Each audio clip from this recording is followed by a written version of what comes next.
The opportunity to partner in it is so epic. I mean, for Ray to send his team and say, hey, here's a prime spot, park and have access to our leadership capital and interview them and have conversations and coffee and food and meet them and share your story. Like, not just listen, but really tell them what you're doing.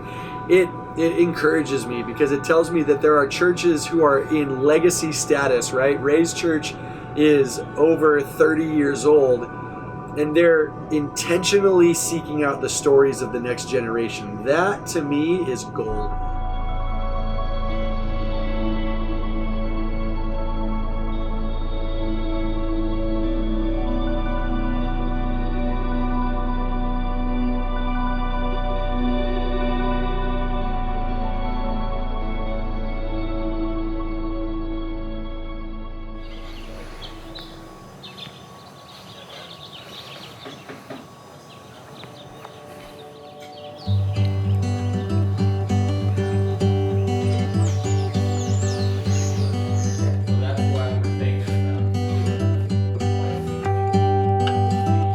Rolling into my father-in-law's and getting to share a meal together, and more so like him preparing food. Like, he prepared for our arrival, and like, could we have stayed at a hotel? Obviously, easily, but relationships go deeper when we choose to inconvenience ourselves, right? And the story gets richer when we opt to do the harder thing. And somebody's hospitality is always going to cost. You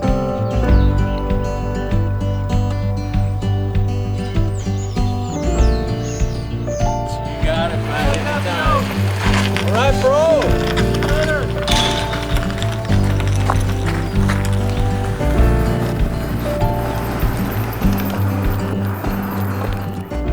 Traveling gives you this really interesting space to think. And it's funny because I used to think that like the only way I'd want to travel is by flying, and it's weird. You think differently when you're on a plane going somewhere than you do when you're in a car going somewhere. You ever realize that? Like, the people you're with and the way that you are preparing to get from point A to point B is so different when you're in a car and on an airplane. And we have a chance to stay at Gil's house while we're here, and it's been amazing to have those times that fill you up afterwards, when you're running side by side with people and you're going and everybody's hustling, but then to go back to a place and have time to just talk about the day, talk about what's going on in life, and spend time with those people has been great.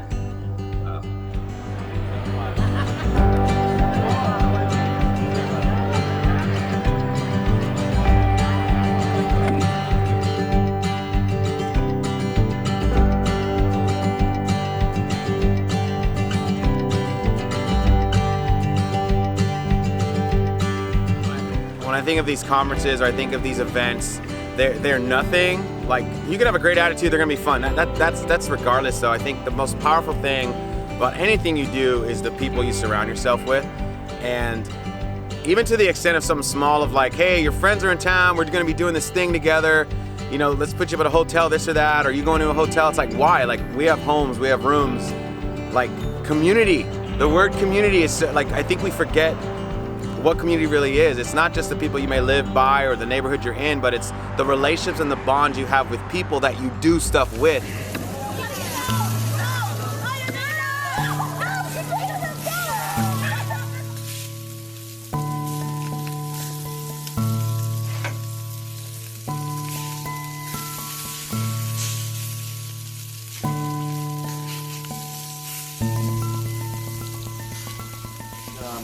With Nolan being here, it's one of my favorite things. It's so unique, and yet it's like so in with who Jesus was. Jesus wrapped so many great moments around food, and I'm a penny pincher by nature, and so sometimes you can feel like you're not stewarding your budget well by buying a bunch of food for people, but then you remember that some of the best conversations happen over a plate of food between two people or between three people. Cook food for the team and for the people at Thrive.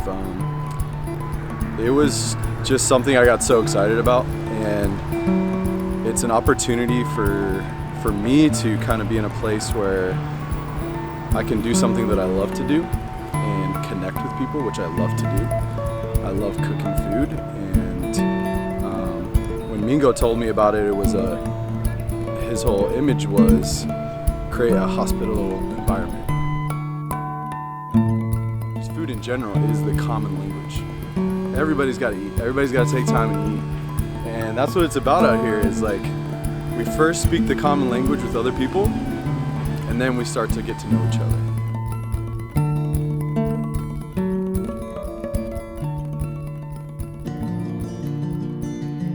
In the Airstream at Thrive Conference in Sacramento, we are stuffed to the gills with some social media mavens, if I will.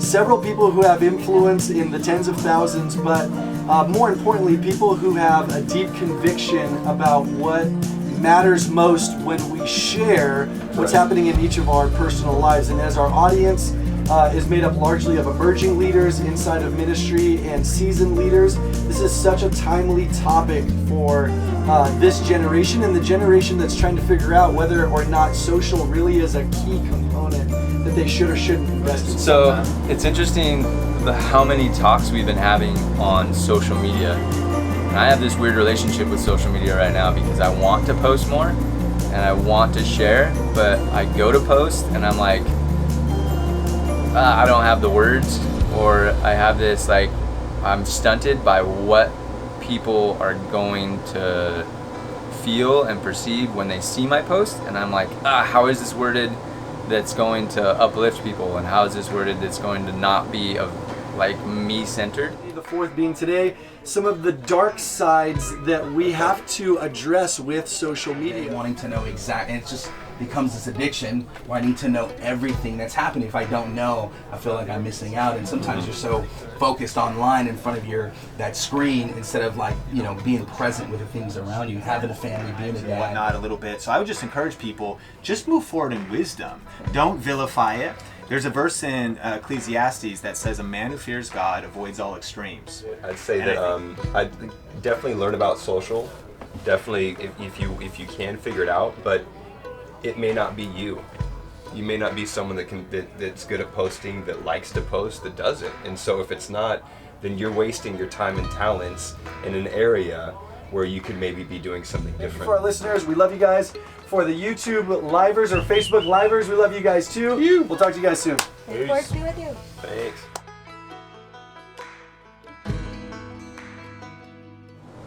Doing this ministry, it doesn't have like a consistency by way of team. Like, we don't hire a bunch of people to travel with us. It's really it's a volunteer-led effort. And so when we left Catalyst, I was thinking to myself, man, this is a 15-person effort, and there's a lot of fun that comes with having a team that size.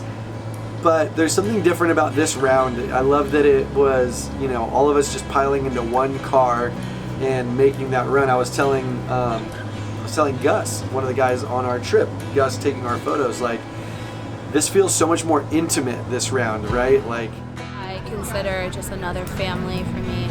It's just such an honor, and I feel like I use that word so much, but it truly is. Every time I get to be around this group of people, I just feel extremely empowered to be myself completely and authentically and genuinely. Mingo and Johnny and everyone else on the team just allows me to be creative in my own way. They kind of just are like, you're here and do what you know how to do, and do it the way that you do it without setting up an expectation of it has to look this specific way.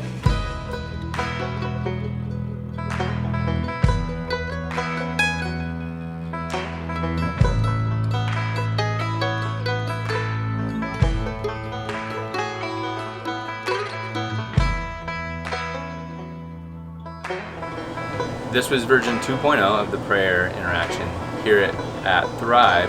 We got to set it up for Catalyst, and it was difficult to set up. We had a lot of problems, but we made it happen, and it went off amazingly.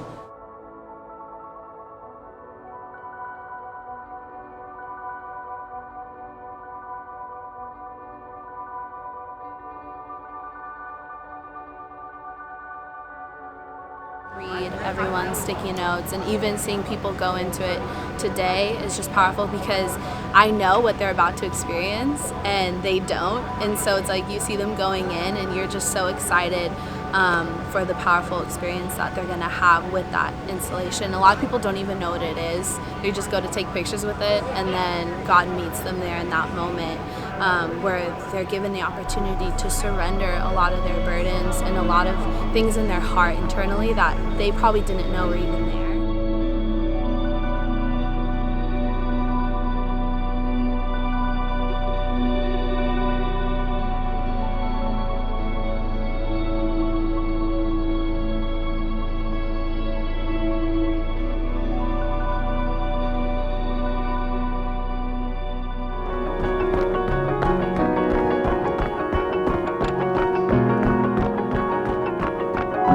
So unexpected things, they're always going to come rushing in, and like no matter how much you plan to have an incredible offering, like the thing that you're gonna do, you just cannot avoid the unexpected things come in, and it's not always bad. Like I got a call yesterday that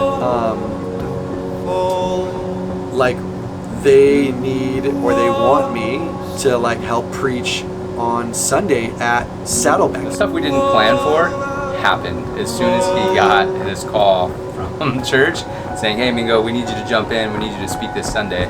Preach on Sunday. Got a call, so I gotta go, dude. But the team is in such good hands. John's gonna crush it. I'm excited for him. I'll catch you on Sunday, dude.